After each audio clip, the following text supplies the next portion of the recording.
Sunday. Happy Sunday, everybody. Another Sunday in the house. So I always tell people, get both sides or all three sides and then determine for yourself what you're going to do. Be smart on your own. Don't let anybody force you to do whatever it is because you're too lazy to do the research. This is what I want to say. Sorry. Defensiveness is the arch enemy of listening. An apology is not a true heartfelt apology unless you have really listened to what the other person has to say. So whenever somebody confronts me about something, I mean, I got a stellar defense going. Okay. However, that is not the right thing to do. It's not the right thing to do, and it gets in the way of a heartfelt apology. But if I'm too quick to apologize, she's going to resent the apology, and then she's going to come back because you really, and now I'm going to feel like, well, I don't apologize already. Why you keep bringing this up? Well, I didn't give her a chance. I didn't even accept all of what took place. If it's a first offense, if they're a first offender or they committed a first demeanor, I think you could probably let that go. When you're dealing with a serial offender and we keep having the same issue over and over again, I think that warrants a deeper discussion.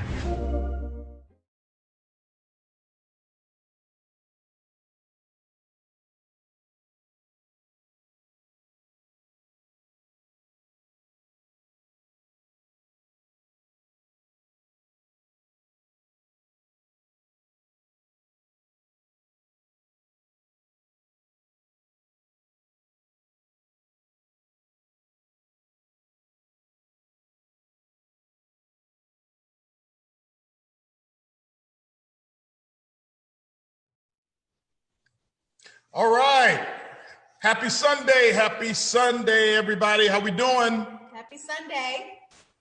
Today is an amazing day. It's Memorial Day weekend, as every Sunday is an amazing day.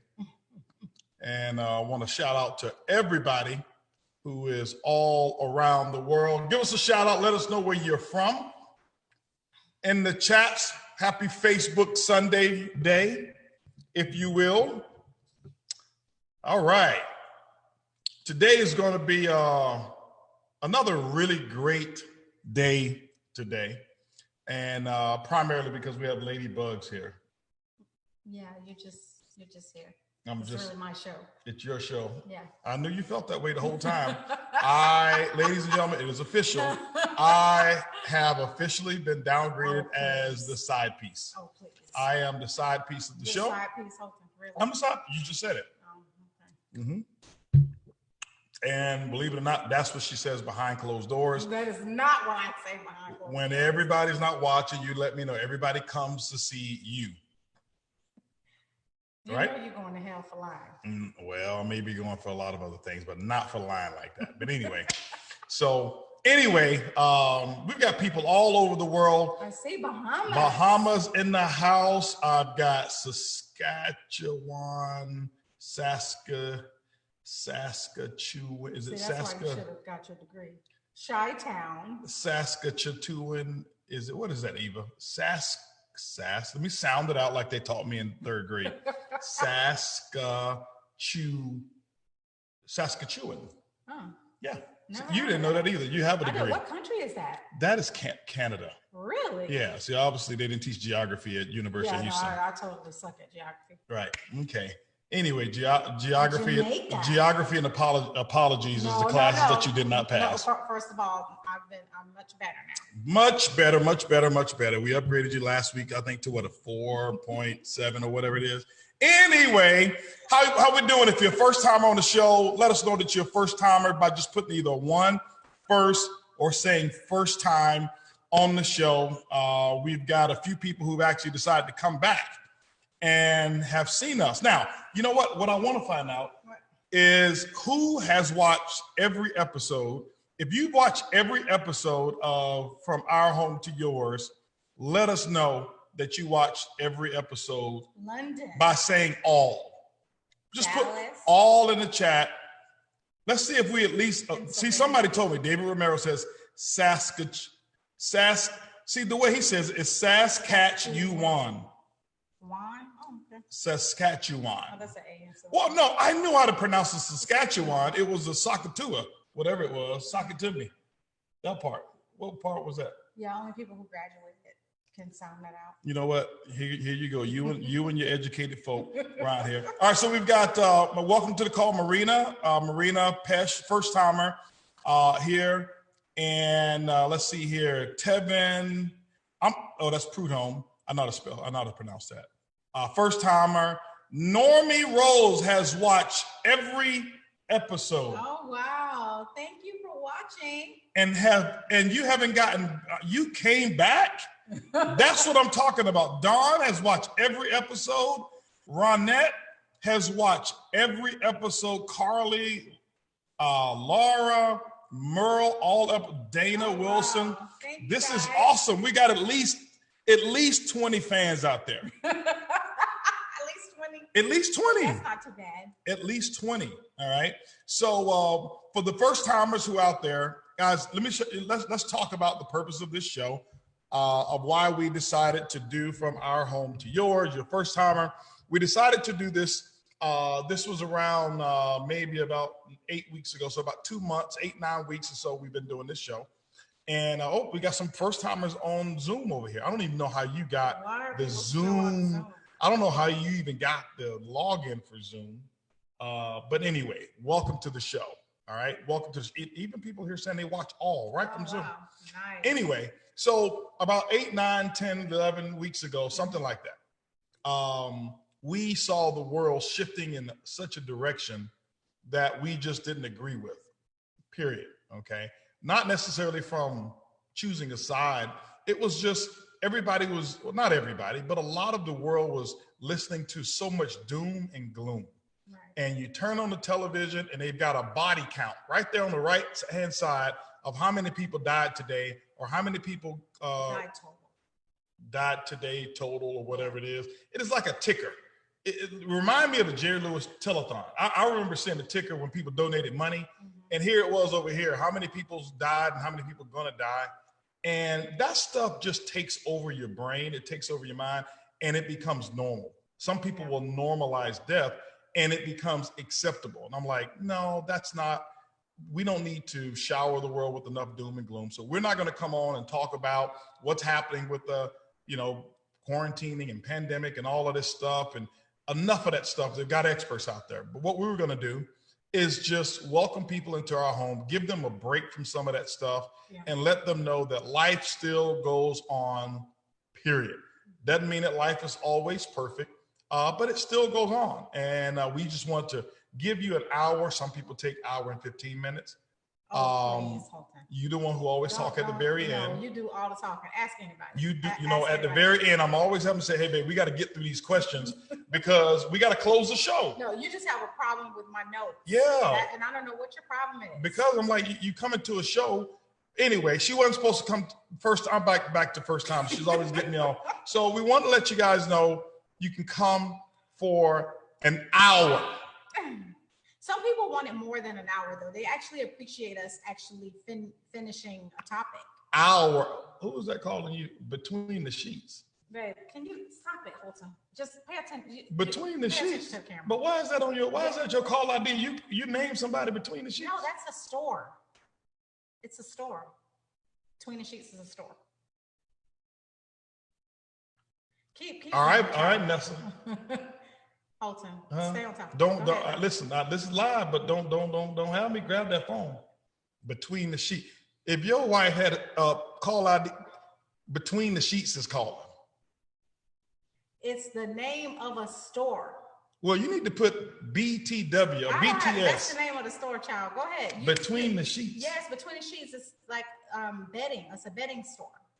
I know what happened between the sheets, but I'm just saying somebody's name is between the sheets. No, the name of the store is between the sheets. Well, so the store calling you. Why are they calling you? Yeah, you don't worry about it, sweetheart. Don't worry about it, okay? All right, little Brandon. You keep doing what I'm paying you to do. All right, first timers, y'all. You know what, y'all might witness. Y'all gonna witness me, go through this phone. Somebody, I can break an iPhone. All right, I can go through and break the code. Listen, don't let nobody call your spouse, your boyfriend or your girlfriend with the name between the sheets. It just something don't sound right about that. But anyway, That's why we do this show. We're going to come here and we're going to be raw, authentic. If they call back again, like 2 or 3 times, that ain't no story. That is, child, you have bigger things to be worried about than that. Okay, I'm just saying, keeping it real over here. Anyway, so here's what we're going to do today, ladies and gentlemen. So our show, just for you, for the first timers, I don't come with a planned agenda. 3 weeks ago, I was able to say we don't come with a planned agenda. We don't talk about what we're going to do on this show. We know and find out as soon as we get here, but somebody took the liberty of doing research and going through books and talking to authors and bringing books to the show. First of all, wouldn't you rather me prepare and be completely confident with the topic versus not reading anything and doing any research like some people and come acting like they wrote the book? So, I think people want me to be prepared. I mean, it was a weakness. So what, I don't know what you want from me. Well, I'm just saying, don't, I'm just saying. Don't what? We come here, it's going to be real, it's going to be raw. Yes, and it was real. And unplanned. Okay, well, I was just trying to be thorough. How am I going to have a conversation on a topic that I completely suck at with any type of authority if I don't take the time out to learn something? You should have just came here and asked me. I could have taught you how to apologize. Yes, and okay, because you could have wrote the book. Let me say this. One of the things that I really enjoyed about the topic of apologizing, I knew that when I started doing research, because like I've been very transparent about that, it is a weakness of mine, and I'm committed to getting better. So I knew when I started the research that I would learn some things about apologies that I needed to know. Mm-hmm. What I didn't expect to do was learn something about myself. Okay. And that was to get to the bottom of why it's been so difficult for me to give an apology. And so I have actually appreciated, that journey. So I would prefer for you not to make light of it. I'm not making light of it. I'm just saying, we told the people, when we talk to the people, we tell the people, here's what we're going to do, people. And we got to stick to it, like 60 minutes, not 75. Yeah, I don't think they mind us going a little bit over. But you know why? Because they know you do 95% of the talking. So if I need an extra 15 minutes, it's because I can't get a word in edgewise. Okay. Who talking now? I mean, I'm talking now because I've basically stolen the microphone, Holton. You've been talking since we started now. Okay. You and how long between the sheets? Long enough to get me some new bedding.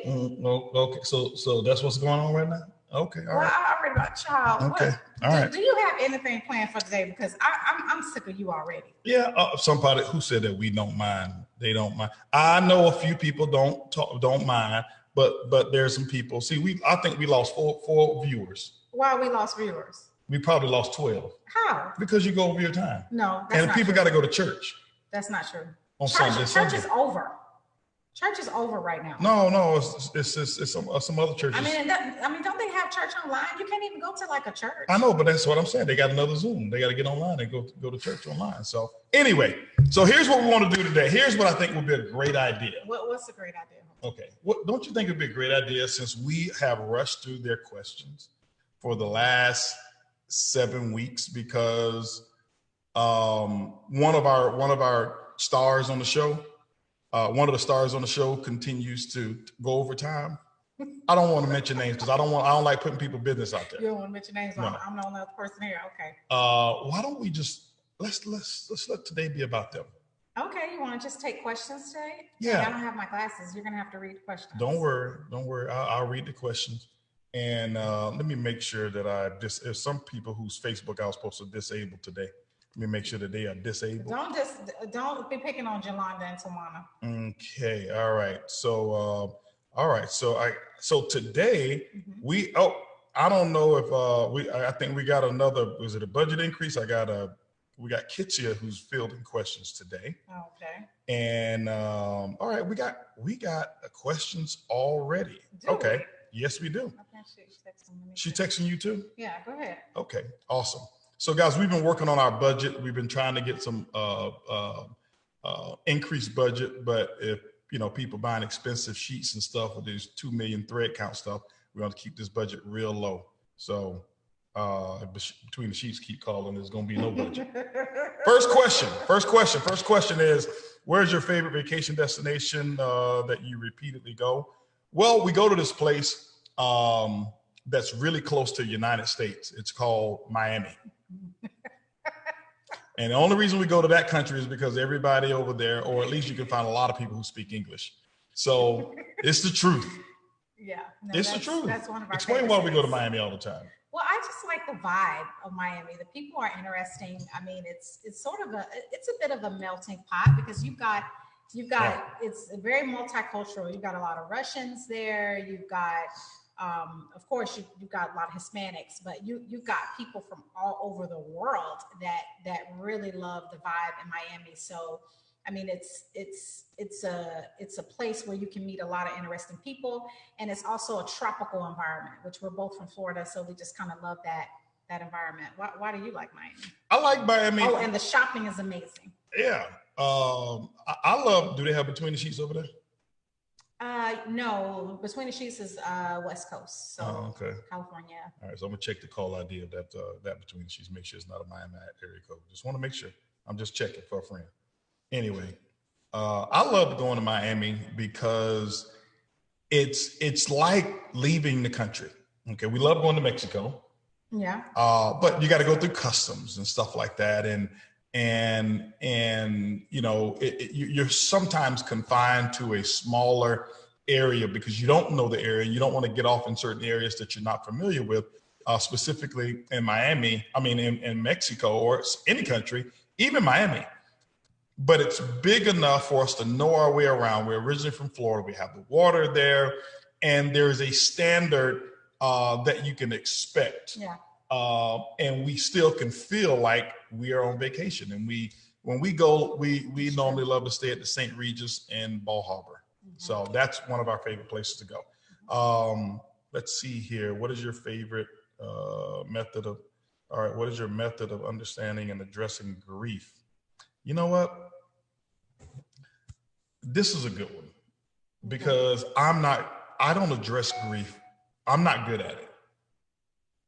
I don't know if it's good or bad. So they said that, what is your method? And this is something that I've struggled with for a very long time. And let me just say that when people die. Okay. When people die, there are other things to grieve over. There are, like divorce. Right. Yeah, but I'm just giving mine here. Okay. All right. And so if somebody passes away, I don't know how to handle it. I'm not one, how people pass the word, put it on Facebook, call everybody, let everybody know such passed away. That's not me. I give people their space, and I don't know why I get into this place where over respecting one's space and then making them feel, my lack of compassion, which I don't have lack of compassion, but I kind of sometimes freeze up and don't know which way to go with it. And I pay my respects and stuff like that. But it's just one of those areas for me that I've struggled with my entire life. I think I've had, relationships from a friend standpoint that probably made them feel that I didn't necessarily care, maybe because of even how I handle grief. Well, I think one of the things that's a superpower for you, if I can just speak to that, is your ability to compartmentalize. And I think you, in a lot of respects, we both overfunction. I'm an only child, Holton's an oldest child. And, typically when you have someone in a relationship that overfunctions, you have other people who underfunction. That's how it becomes dysfunctional. So I think the way that you handle a lot of traumatic things in your life, you know how to separate out your emotions from things, and you're still able to function in dysfunction. Mm-hmm. Now that is where I struggle. So in terms of grief, let me, it's not that you're not compassionate. It's just the way that you that you handle grief. It's more internal, but you're like that in your person without grief. You are very in control of your emotions, very methodical about a lot of things. And I'm, on the other hand, I can be very emotional at times, and then I can also be very methodical about certain things. So that's a really strange dichotomy. But anyway, so how I handle grief. I think grief is something that is difficult. And I mentioned the overfunctioning because I think anytime I feel anxiety of any kind, I start overfunctioning. Overfunctioning means you do and don't feel. I help, I don't need help. I'm going to overcompensate where everybody else is lacking. And so when you have a situation and you are sad or anxious or grieving, some sort of trauma, and you start doing instead of feeling, that's also very dysfunctional. And now whenever I feel those things, I just try to slow down and give myself permission to feel every emotion. There are no judgments on feelings. Right. Okay. Only actions. So you are allowed to feel whatever you want to feel. The healthy part of it is acknowledging those feelings, and not to say that every feeling is correct, but it's legitimate because it's a feeling. And you sometimes it takes us to sit with it a little while and explore it, and find out the basis of those feelings. But that is very difficult. Honestly, I'd like to approach that just like I approached apologies and really dig deeper and learn a little bit more, because I'm still learning too. Being a leader, sometimes you don't have the luxury of grief, because while everybody else is falling apart, you're sort of expected to have it all together. And that's also very frustrating to me, because I also want the privilege of just being human sometimes and not having to live up to everybody's expectations. No, I think what you said is a mouthful. And it's just different. I think the way we grieve is also learned. It's environmental. That's true. Didn't I say that? I think you stole that from me, but okay. No, yeah. The research says this is what. So when you do, just come to me. I'll give you the research. Yeah, because you're Google. Okay. Anyway, I'm not Google. I'm Zero. To know everything. Not Siri. I'm Zero. Say Zero. All right. You're Zero. Zero. Oh my God, Holton. Yeah. Well, call me Prib. Call me the Prib. Anyway, but I think it's learned, and I mean, why do you say that? What are some behaviors that are learned surrounding grief? Well, I think okay. I think all of them are, and let's just be candid. When we go to a funeral, typically you go to an African American funeral, specifically where I grew up, and based off of the church that maybe you attended, that may be emotionally driven, you're going to see emotion-spirited grief. It's kind of like when we went to your aunt's funeral. You know what happened? One of your other aunts that was my grandmother's funeral, but okay. But yeah, she just lost it. And one tried to get in the casket. Want to get in the casket, want all the attention, all that kind. It's on her side of the family, but I'm just saying, my family don't do that kind of stuff. Oh my God. But anyway, but that's kind of stuff is what you find. I went to another funeral, or I've gone to other funerals, for example, like when, and it's not just one, but we went to, Johnny's dad's funeral. When we went to Miss Jennifer's husband's funeral, Bob. Bob was a Jewish guy, and I didn't go to that funeral. You didn't go to that funeral. I went to that funeral. Well, guess what? It was It was quiet. You saw tears, but you didn't hear cries out. It wasn't a show. Right. It wasn't a show. Right. Neither is good or neither is bad. Both are just learned. What it is. Yeah. Right. And so certain things that are expected. You go to a certain church that practices a certain religion, and there's certain behaviors that are acceptable, and there's certain behaviors that would be looked upon as this is different. Right. I'm not saying it wouldn't be accepted, but it would be looked upon as as different. You know, Right. you go to, when we attended church a long time ago, if you start doing the foot shuffle dance, whatever it's called, right. Cupid shuffle dance, they don't look at you like, what's wrong? Your feet hot? But then you go to another, church, and if you don't do that, you don't feel the spirit. And so when you're around that for so long, and then normally funerals and stuff are held at churches, then you start to see a grieving process that becomes acceptable based off of how you see people even act out their spirituality. I think it's synonymous. Okay, that's true, because I mean, even at this point right now, like I said, grief is about more than just death. I honestly feel like I have been grieving my normal that we lost during this pandemic. And, just the effort of trying to stay positive and trying to, just stay grateful and humble but just managing the new experiences that I'm seeing. For instance, I went to Neiman's recently, and everybody in there, they have on masks, and all the makeup counter is all boarded up, so you can't use any samples or anything like that. They can't administer makeup on anybody anymore.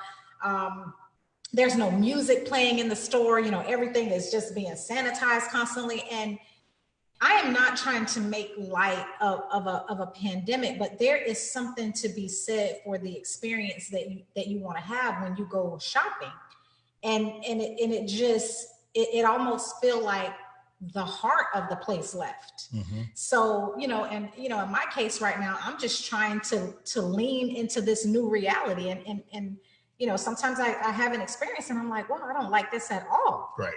So, I mean, I don't know. It's difficult. It is. It's difficult. I got a great question for you here. Okay. What are your thoughts on addressing issues via text? And I would assume that the rest of their question would have been text versus picking up the phone and speaking, or in person. What's your because this is one that's big in your area. So what is your? Why are you saying my area?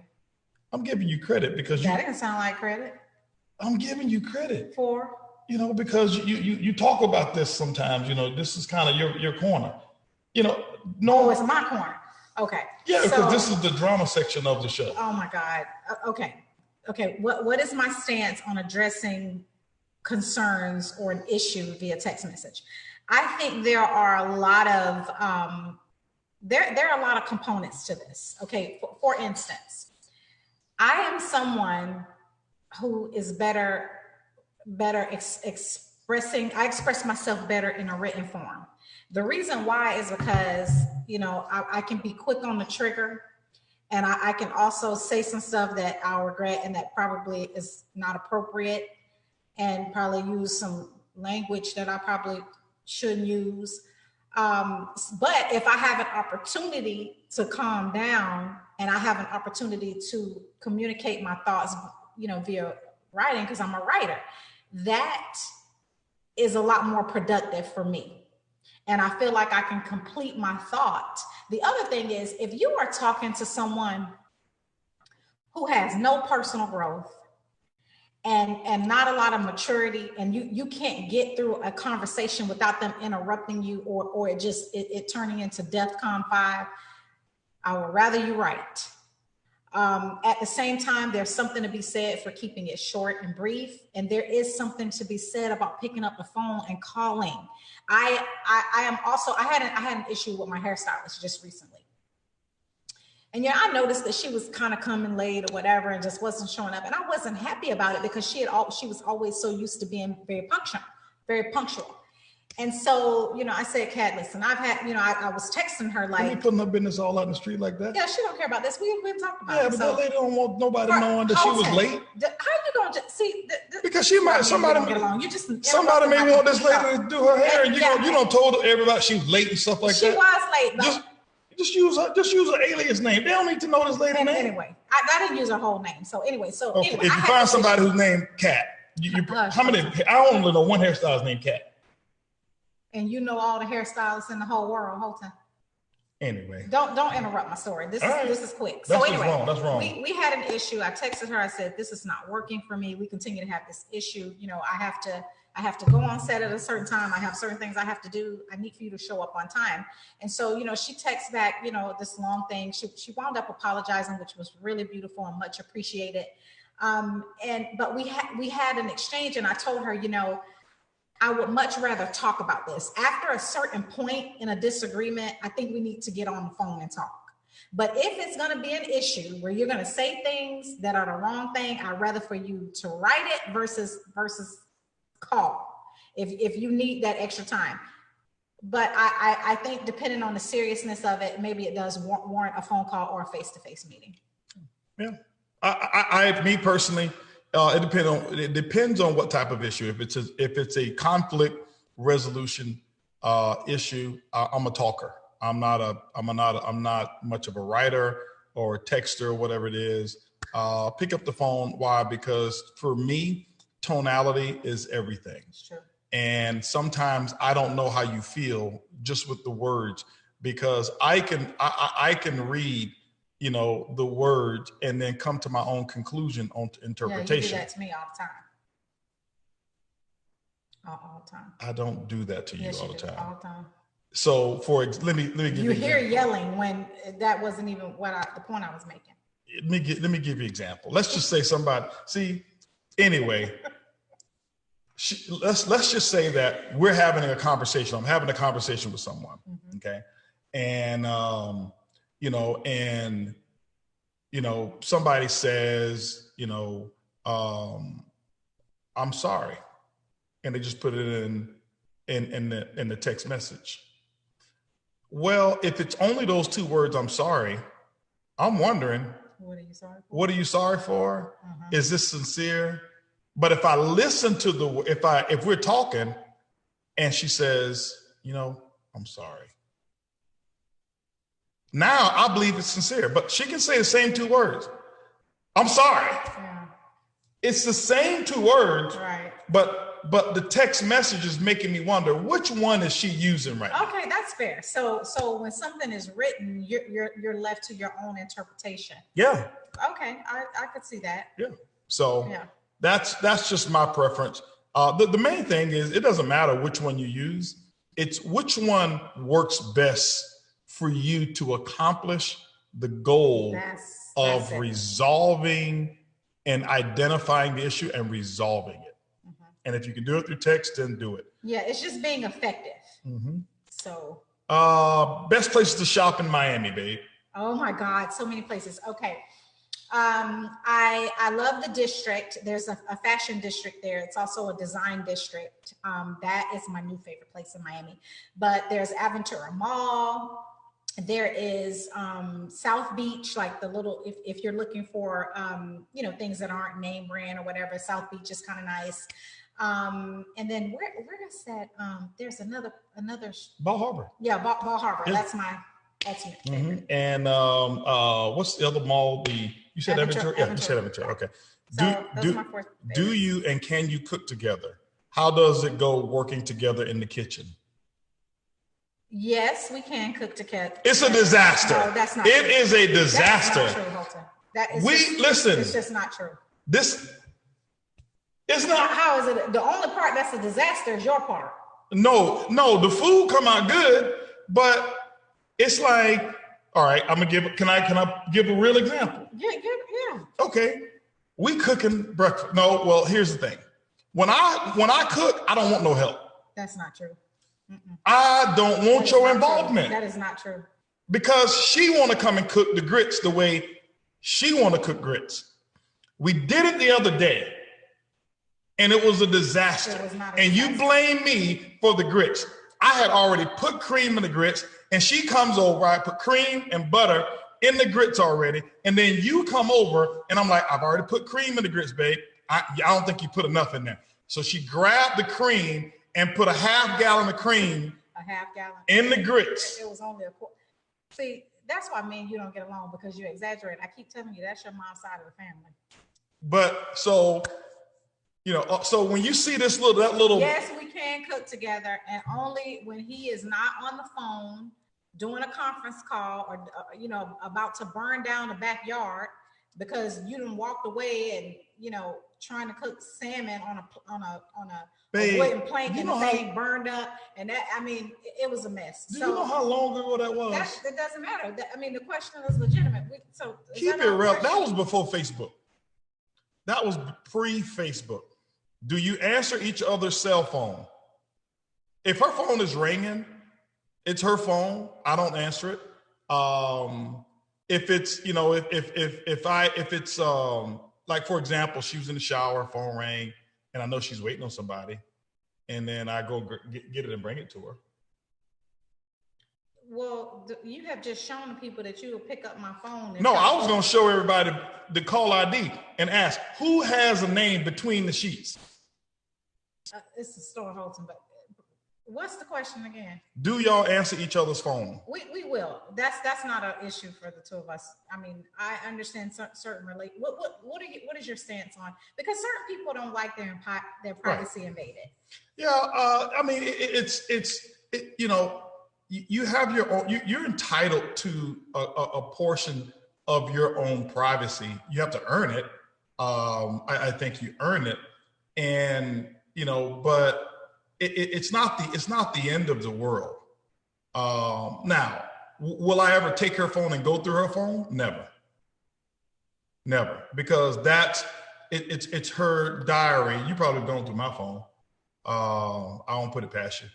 But anyway, listen. I don't go through your phone. Okay, so what? I don't do that. You plead the fifth right now? Pleading the fifth. Yeah. But I don't operate that way. Okay. I'm not gonna go through your phone. Right. Anyway, but no, I wouldn't do that. But if she answered the phone, you know, it's okay, you know. But I want to pick that phone up and see who's on the other line or between the sheets. You know, is it one of them Jake at State Farm? Jake, listen. Is it Jake? Jealousy is not a good look. Who you on the phone with? Jody from Between the Sheets. Bob from Between the Sheets. That ain't gonna fly with me. Let it go. I'm just saying, fellas, where my fellas at? Listen, she on the phone and she downstairs. Hey, yeah, I like. I have a question. I like them real silky. I want like them real soft and then fluffy. Okay, and yeah, baby, who you on the phone with?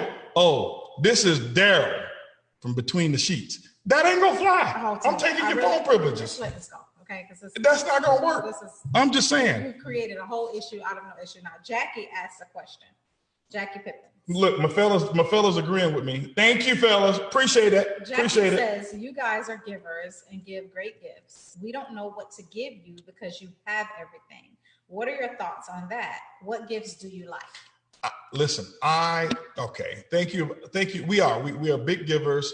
And we don't have everything. Okay.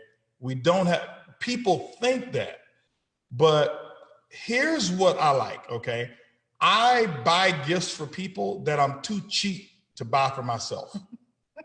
Okay. So I find myself, giving for me also is a selfish component. I'm going to be candid with you.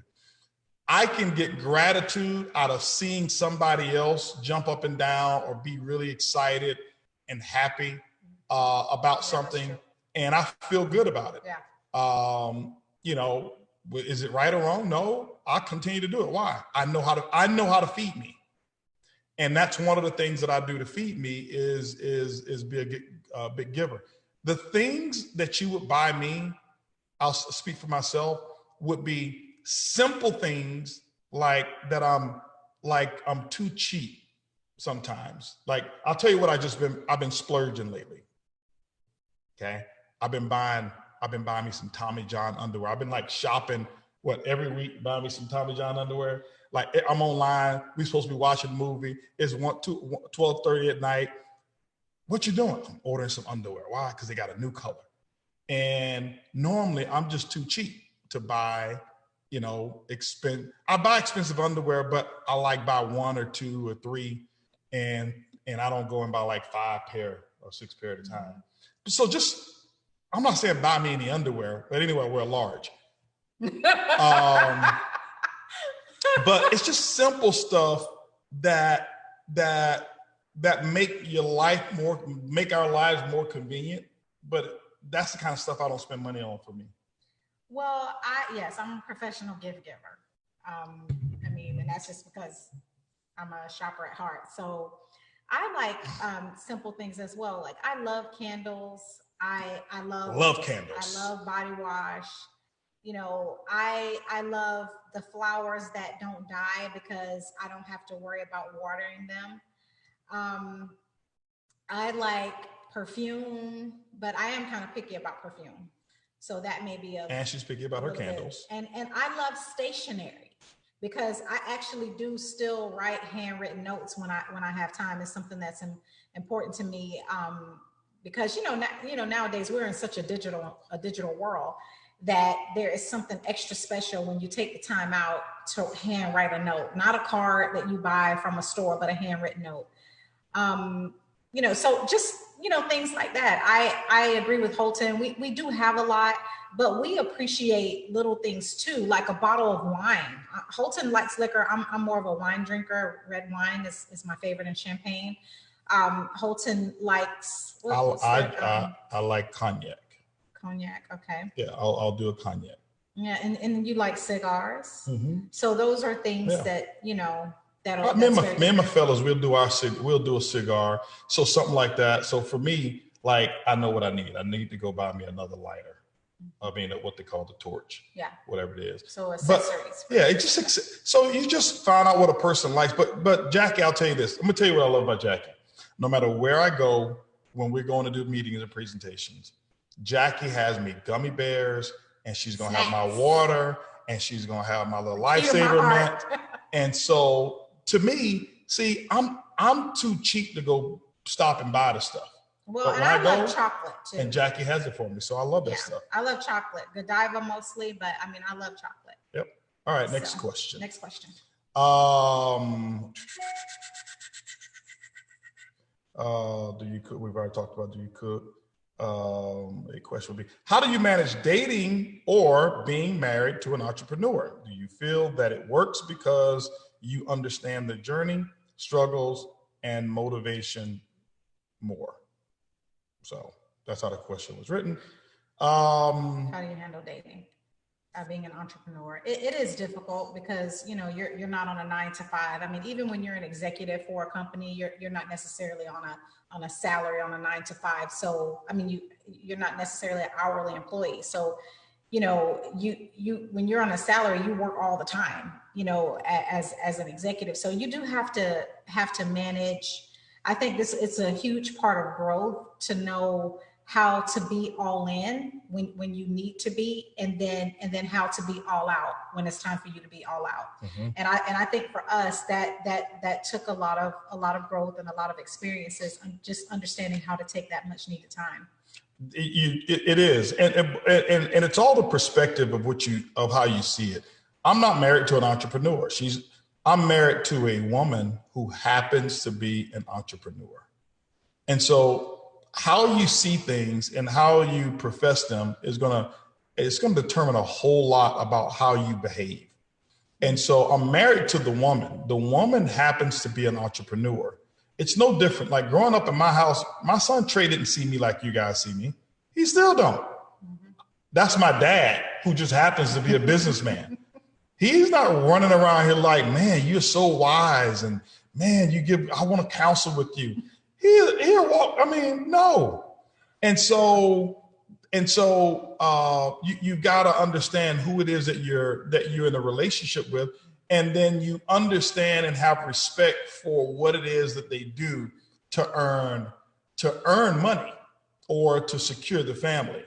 And so, but it's. I think it would be difficult if Earlene was a person who could not see and understand the journey of what an entrepreneur is.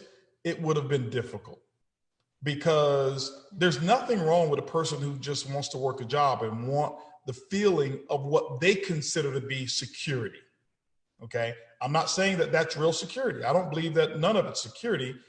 But if they feel secure by having a 9 to 5, by having somebody else pay for their benefits and insurance and stuff like that, and that's all that they can see, there's a certain mindset that's associated with that is totally opposite a person who is a risk taker and entrepreneur. The way you go about money is going to be different. The money philosophies are going to be different. The investment strategy is going to be different. The way you handle things around the house is going to be different. But because we are on that same platform, even though we have differences of opinion, we're looking at the same end result. Okay, so what if you're in a relationship with someone that doesn't understand the vision? Because I think a lot of times relationships suffer because one person is really driven, you know, they have a certain vision that they want for their families. The other person is not on the same page, and it creates chaos in the home and in the relationship, because I feel like you put the business first. Mm-hmm. So what do you say in a case like that between, you know, two people? One is maybe the support person, the other person is out front, and it's like, you're always on calls, you ignore me, you know, I don't feel included, you know, I think, you know, you love the business more than me. That comes up a lot in almost every relationship. Okay. So what I would say is, it's not necessarily that a person is putting the business first. That's when people have that issue and they come, that's not the issue. What I've learned is you got to solve the real issue. Mm-hmm. The real issue is you didn't communicate properly and make a connection about what your intentions are of how you're now switching from being an hourly employee. You went to an opportunity meeting, and then you went to a training, you got a vision, and now you want to grow a business. You have failed to properly communicate that to the person who was not present. Mm-hmm. And because of the miscommunication or lack thereof, the other person feels betrayed. Why? Because for 20 years or 10 years, we've been working together. And I told you I've been working real hard. I put in overtime. You go to a meeting, and then next thing you know, you meet such and such, and you come back, and it's like you caught the entrepreneur Holy Ghost. And so now you're focusing on this thing, and all you told them is that you're going to be rich. Mm-hmm. So when I started, one of the biggest opportunities that we had, even though we've been entrepreneurs in network marketing, I sat down with her and Trey, and I told her, and Trey, listen, before I even got started in the business, here's what I said. I said, I want to explain something to you. I said, I have found what I believe is going to be the biggest success we've ever had, specifically in network marketing and in my professional career. Mm-hmm. However, because of that, it's going to require a lot of me. It's going to require things of me that I don't even know yet. And those things that's going to be required out of me, it's going to probably come from the time that I give to both of you. So the purpose of this talk is to let you know, honey, listen, for the next 6 months, will not be the best husband I can be. Our Friday dates that we had, because we shut everything off back then, we were doing on Fridays.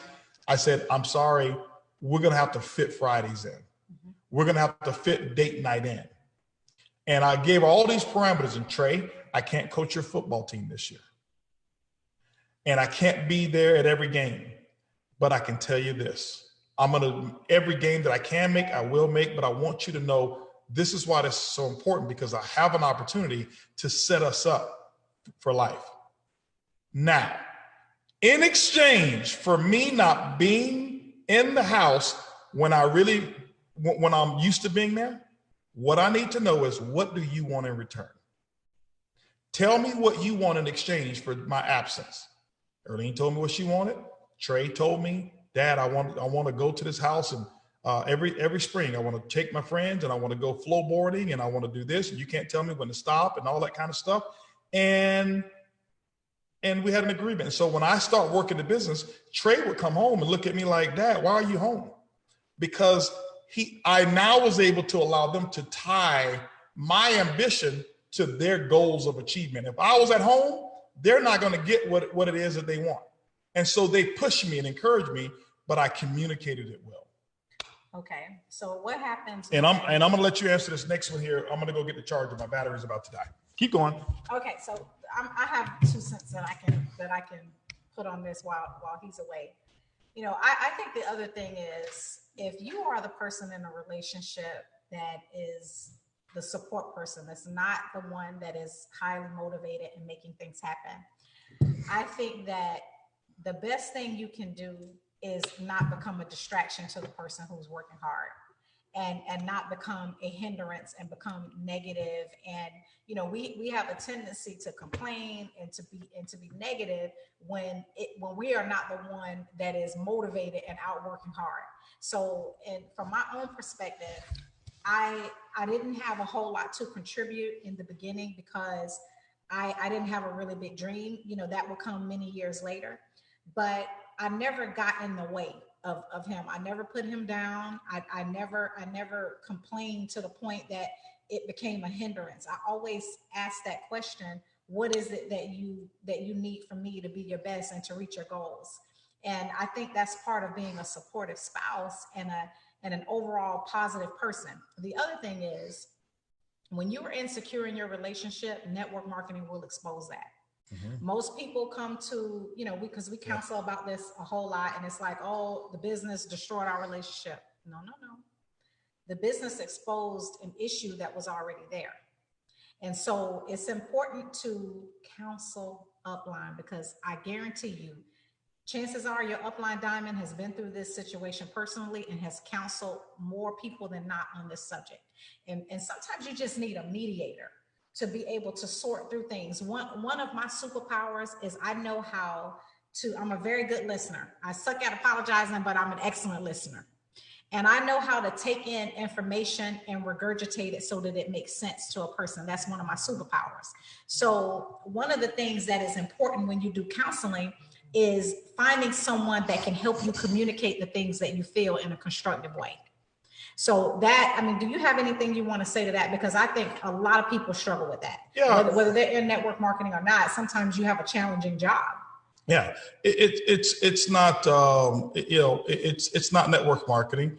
Mm-hmm. It is something when one person catches a vision sometimes can be a distraction to a relationship that has poor communication.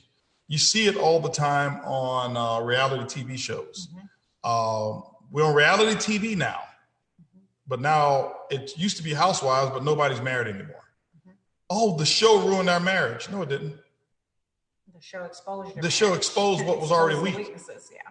Because there's marriages on there that are still going strong. Mm-hmm. Because if the show was designed to ruin marriage, all marriages will be ruined, or the majority of them will be ruined. Right. But marriages that lacked a certain self-awareness get on the show, and the people were on the show. Why? They were probably fame hungry. Mm-hmm. Why? I don't get enough from her. I don't get enough from him. So let me see if America, the world, can make me feel better about myself. Or an attention junkie. Right. I'm an attention junkie. So now everybody starts telling me how great I am because I have this show and all this drama. And so now we didn't have a grounded foundation, so it exposes the weaknesses that we already had, and it's done. It's over. So you're right in that. And people always love to blame it on something. And anytime something big comes along and rocks the boat, people blame it on it. But you got to learn how to properly communicate what adjustments are there. Why? Because jealousy also sets in. She's mine. Now, next thing you know, she's off running around doing events all around the world. So let's just say, for example, that she just wants to do female empowerment speeches and talks and seminars. And she starts off and it's okay. And then next thing you know, it grows up, be big. Next thing you know, we have some agency comes and say, hey, Earlene, this is what we want you to do. And she didn't think about it, but now she's now doing it. It was never part of our plans, and she's gallivanting around the world, blah, blah, blah. Why I gotta be gallivanting? Because that's what it would be. No, I don't appreciate that. Gallivanting around the world. Mm-hmm. I'm jealous. Okay. Why?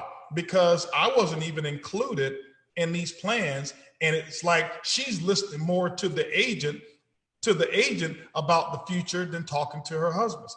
This is why I get a bad rap sometimes, because people go home and they start talking about, well, Holton Bug said, and those husbands, when I see them, they be looking at me out of the side of the eye. Holton, you Holton? Yeah, man, that's me. Yeah, that's me. You're listening to Holton, but I can't tell you nothing. Right, so this has been happening forever, not just, new, but this has been happening forever because people don't have a way of communicating and explaining what is going on. Why am I connected to this agent or to this particular person or to HB? What's the significance of why and how this helps and includes everyone? But because you've got to bring the people that you love along with you on the journey, or else they'll resent it. Well, okay, that's a beautiful point. I want to add something else to that. I think when we are challenged, a lot of times, like you say, we become professional blamers. And instead of understanding that the challenge that we're facing in our lives is designed to teach us something, we get all off track trying to assess blame. And then that becomes the focus. Whenever you are challenged with something in your relationship, that is carte blanche for you to take a pause and to get to the significance of that experience. So what is it? What is it that's lacking in my relationship that is causing this to be a real issue? And I feel like sometimes in the face of certain conversations like this, we shrink. Mm-hmm. And instead of showing up and allowing that vulnerability to have a seat at the table, we shrink because we don't really want to be honest about what the true cause is. I'm really feeling insecure because I really don't trust you. And you around all these beautiful women who getting their hair and makeup done every day. And this is making me feel like, and I'm at home with these kids and I haven't had my hair done and my nails done and my lashes. So I'm having a little self-esteem moment. And the fact that you're getting ready to go to a meeting, I'm having a problem with everything. So I hate that business. I hate Holton and anybody else that's over there. Mm-hmm. I'm just trying to keep it real with you guys. Mm-hmm. That it is not the business. It is our experience with things that we think are contributing to the problem. We have to take the time out and communicate well and be honest about those things, because I've had those moments where I'm like, child, if you focused on me like you focus on this business, we might just be okay. And I'm answering this phone like it's the next coming of Jesus. I can't get a word in edgewise. And so, I'm pissed. Can I go to the next question? Wow, okay. See how you see what I mean? Do y'all see what I mean by how a movie would play? And I get in trouble for some stuff that didn't even happen yet? I'm just telling you guys, that is cause to have a deeper level of communication and also to exercise some patience and some kindness. Because the other thing is, what the truth is, it's very difficult being his wife. I mean, I know you guys, we get on this show and y'all see all the great things about him. And, he's just beautiful man, very sexy. I'm happy to be married to him. He's a very smart individual, but he is not perfect. And he does get on my nerves. And so, trying to support somebody like that is just, it's a big job, and so we have to have a little bit of compassion for each other. Being on this side is very difficult. Can you imagine being him? I mean, having to always be on your A game, having everybody around you expecting something from you, not having the luxury to even be human sometimes. It's difficult. We have to have enough love, compassion, and respect for each other to change seats sometimes. Because we all have very difficult things that we have to do in order to be who we are. So that deserves some consideration. It does. Yeah, it really does. It's difficult. This is why sometimes you ever hear it's lonely at the top. It's not necessarily that you're alone, but you don't have as many people who understand. Most people who get around me, they think I want to talk about network marketing. Mm-hmm. It's the last thing I want to talk about. It's like pastors. You get around pastors, people think pastors want to talk about the Lord. That's not, trust me, I got a lot of pastors. That's not what they want to talk about. Yeah. They want to be them. They want to be normal. Right. This is why I don't hang out with a lot of people, because they want to get in Q&A mode. I do enough conferences for Q&A. Let me be me. I don't want to do selfies. I don't want to do photos 1,000 times and stuff. I'll do it because I give people that satisfaction. That's not what I get off on. Anyway, who is up first in the morning and who wakes who up? It never fails. he wakes me up every morning.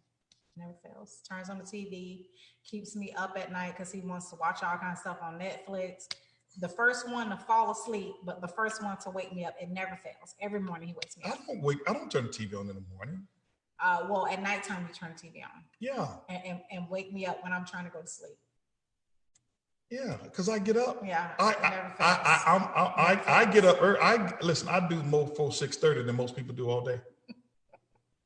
So that's what it is. I got a lot of stuff to get done. Oh my God. You know what I'm saying? I don't have the luxury. Yeah, it's so hard being you. I don't have the luxury of being able to sleep in to 9:45.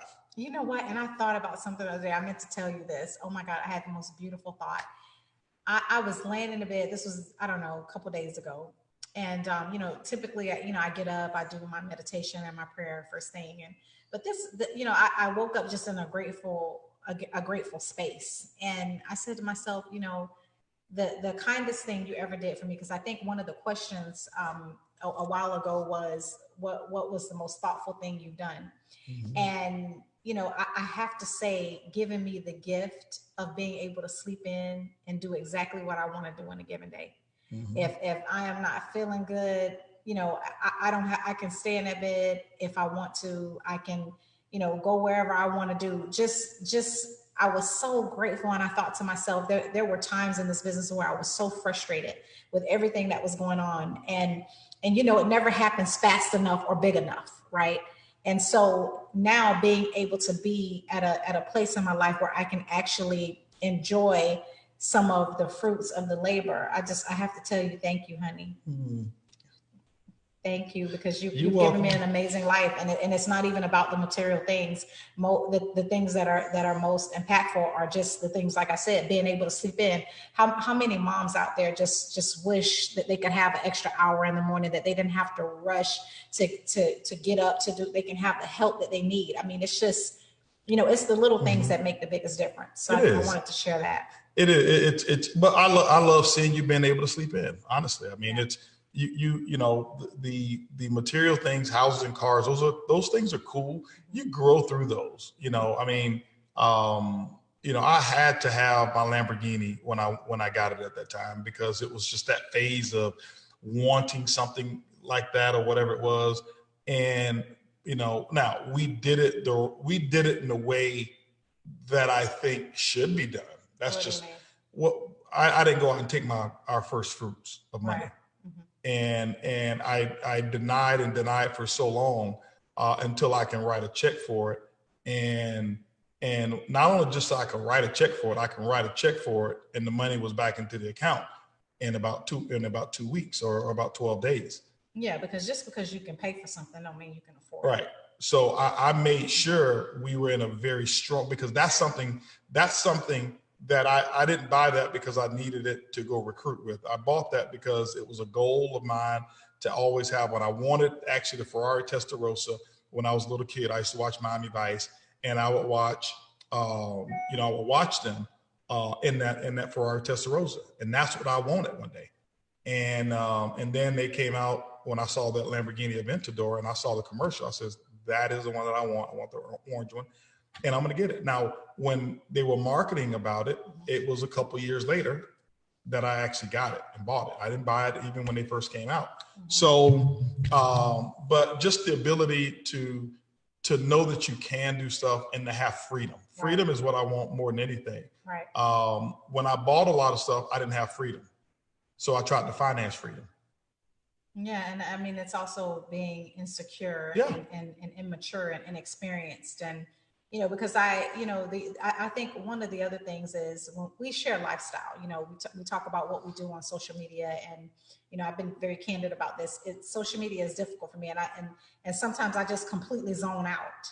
Mm-hmm. and I stop posting, and people start DMing me like, where have you been? I miss your positivity and, your photos and stuff like that. And, it's actually a chore. But one of the things that can come across in a sort of way, it's like you're bragging or you're showing off or something like that. And I think we have to walk that delicate line, because it's so important to show people lifestyle. Mm-hmm. It's so important that they understand why you work so hard and what is on the other side of that sacrifice. Mm-hmm. So, to be able to give a glimpse that, you can actually make it here. You can actually have the your fruits of your labor can actually pay off for you. That's part of it. But the biggest part of it is the personal freedom. I can lay in that bed, not just because I don't have a job or anything to do. I can lay in the bed because I don't have to worry about money. Mm-hmm.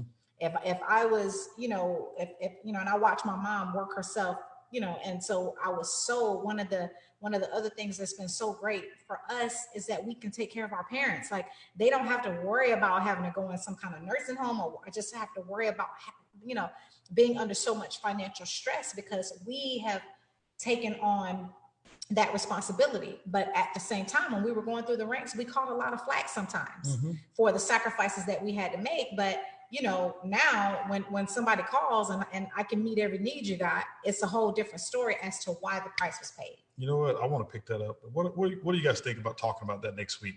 Money matters. Oh my God, I love it. Because once again, we're out of time. Because Ladybugs has so eloquently expressed something that was so intriguing. Oh, see, all those adjectives. Yeah, I'm giving the adjective. Saying you told me, all the stuff except I'm not perfect. I appreciate that. I'm working on it. Just tell me that one mistake that I've got, that one flaw I have. I'll fix it. That one flaw you have, child, please. What kind of time you have? Oh, I got more than one. Okay. Holton. Anyway, let's rapid fire. Last couple questions here, and then we are done for today. Mr. Bose, what and where is the best place you have golfed? You know what? It used to be destinations. Now it's who I golf with. I love that. That's what it is now. It's who I golf with. Now, when I'm with my boys, Eddie Haynes and Super E, we go out, we golf. Who was I with? Rod Smith, Sam Bean. He can watch, and Daniel. If they watch from the cart, that's like way on the other side over there. That's cold-blooded. Don't pick on Sam. Anyway, but no, I do love golfing. But so it's who I golf with now, not necessarily where, but. Well, what are some of your favorite courses? I forgot it. I think it's Kapalua in Hawaii is one of my favorite. White Witch. I haven't been there in years, but White Witch, which is in Jamaica, was one of the most beautiful views that I had in on the golf course. And I mean, I've got some other ones around the world, but those are two of the favorites that I'll have there. Walk us through a typical day in the Bugs house since COVID. I don't think there's anything typical about our house. Being honest, we're anything but typical. We're anything but typical. I'm not. She's routine in the beginning, but it just, we create. We're creative people, and so it's not like anything goes, but it's just, it's not necessarily a routine. We love freedom. Mm-hmm. If you haven't learned anything about us, we don't allow anything to control us. Mm-hmm. We have not allowed COVID to change our happiness.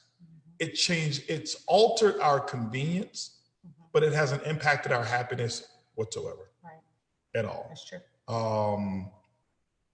We talked about that one. Do you have non-negotiable me time for yourselves?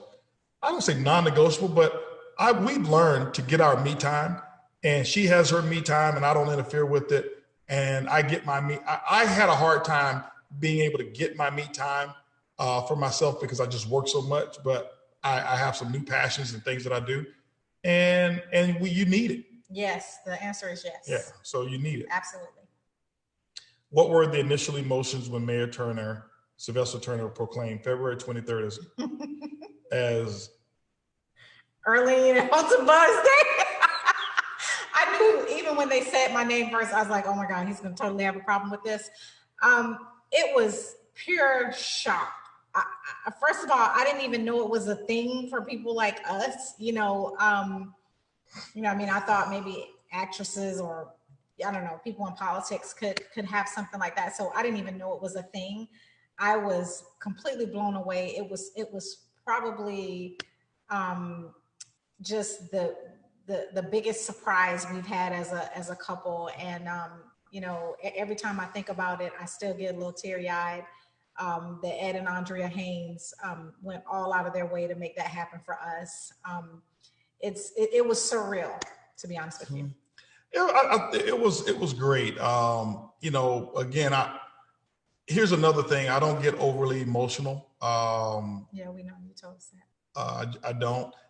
For me, and it was it was our day. It was our day, but everybody who was there, it's your day, because the reason that it's represented is not because of just what we do. We couldn't do everything that we do without a big team. Yeah. And we're talking from every customer, from every supporter, from every ambassador, from every person who's ever been involved, listened to any of our messages, who've been impacted by the things that we do. That's what that's a representation of. So it's not, oh, Holton, Earlene, Buggs, you're so awesome. We're going to give you a day.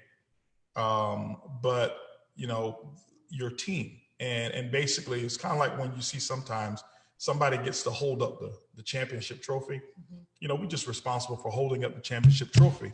But every team member who was on that court or on that field played a role in that trophy being earned. And so I want you guys to look at it as your day as well. Last question that we'll end on this is, what's your advice for a single entrepreneur? I got some quick advice. You want to go first? You know, I've been talking a lot, so go ahead. You get to keep all the money. So I'll end with that. You get to keep it all. I'm telling you. Listen, okay? That half, don't believe in that all in half, okay? Here's how it works when you're married. They control about 95% of the money, and they got a lot of influence on that other 5%. So you single, go out there and ball out. I'm telling you, ball out. I tell my son, ball out. You ain't got to split the money with nobody. Not right now. But anyway, guys, thank you so much. Listen, we're gonna next week we're gonna do some money matters. We'll talk about some money stuff next week, finances, money, and all that stuff. Have your questions answered. Bring some. Listen, don't come on the show if you don't bring somebody with you. All right, bring somebody with you on the show, and we will see you guys next Sunday. We love you guys. Stay safe, stay strong, stay smart, and we'll see you next Sunday. Happy Sunday. Boom.